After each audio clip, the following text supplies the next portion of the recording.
11వ అధ్యాయం. యెషయి ముద్దు నుండి చిగురు పుట్టును, వాని వేరుల నుండి అంకురము ఎదిగి ఫలించును. యెహోవా ఆత్మ జ్ఞాన వివేకములకు ఆధారమగు ఆత్మ, ఆలోచన బలములకు ఆధారమగు ఆత్మ, తెలివిని యెహోవా ఎడల భయభక్తులను పుట్టించు ఆత్మ అతని మీద నిలుచును. యెహోవా భయము అతనికి ఇంపైన సువాసనగా ఉండును. కంటి చూపును బట్టి అతడు తీర్పు తీర్చడు, తాను విను దానిని బట్టి విమర్శ చేయడు. నీతిని బట్టి పేదలకు తీర్పు తీర్చును, భూనివాసులలో దీనులైన వారికి యథార్థముగా విమర్శ చేయును. తన వాగ్దండము చేత లోకమును కొట్టును, తన పెదవుల ఊపిరి చేత దుష్టులను చంపును. అతని నడుమునకు నీతియు, అతని తొంట్లకు సత్యమును నడికట్టుగా ఉండును. తోడేలు గొర్రెపిల్ల యొద్ద వాసము చేయును, చిరుతపులి మేకపిల్ల యొద్ద పండుకొనును.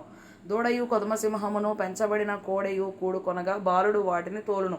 ఆవులు ఎలుగులు కూడి మేయును, వాటి పిల్లలు ఒక్కచోటనే పండుకొనును. ఎద్దు మేయునట్లు సింహము గడ్డి మేయును, పాలు కుడిచి పిల్ల నాగుపాము పుట్ట యొద్ద ఆటలాడును. మిడినాగు పుట్ట మీద పాలు విడిచిన పిల్ల తన చెయ్యి చాచును. నా పరిశుద్ధ పర్వతమందు అంతటను ఏ మృగమును హాని చేయదు, నాశము చేయదు.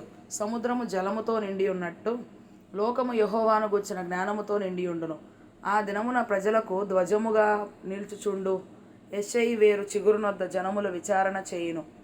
ఆయన విశ్రమ స్థలము ప్రభావము గలదగును. ఆ దినమున శేషించు తన ప్రజల శేషమును అష్షూరులో నుండియో, ఐగుప్తులో నుండియో, పత్రోసులో నుండియో, కూషులో నుండియో, ఏలాములో నుండియో, షీనారులో నుండియో, హమాతులో నుండియో, సముద్ర ద్వీపములలో నుండి విడిపించి రప్పించుటకు యెహోవా రెండవ మారు తన చెయ్యి చాచును.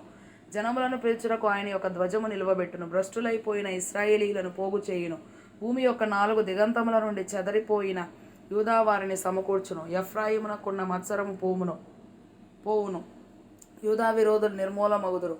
ఎఫ్రాయిము యూదా యందు మత్సరపడడు, యూదా ఎఫ్రాయిమును బాధింపడు. వారు ఫిలిస్తీయుల భుజము మీద ఎక్కుదురు, పడమటి వైపుకు పరుగెత్తిపోవుదురు. ఏకీభవించి తూర్పు వారిని దోచుకొందురు. ఎదోమును మోయాబును ఆక్రమించుకొందురు. అమ్మోనీయులు వారికి లోబడుదురు. మరియు యెహోవా ఐగుప్తు సముద్రము యొక్క అఖాతమును నిర్మూలము చేయును. వేడిమి గల తన ఊపిరిని ఊదును. యూఫ్రటీసు నది మీద తన చెయ్యి ఆడించును. 7 కాలువలుగా దానిని చీలగొట్టును. పాదరక్షలు తడవకుండా మనుషులు దాటునట్లు దాని చేయును. కావున ఐగుప్తు దేశము నుండి ఇశ్రాయేలు వచ్చిన దినమున వారికి దారి కలిగినట్లు అష్షూరు నుండి వచ్చు ఆయన ప్రజల శేషమునకు రాజమార్గముండును.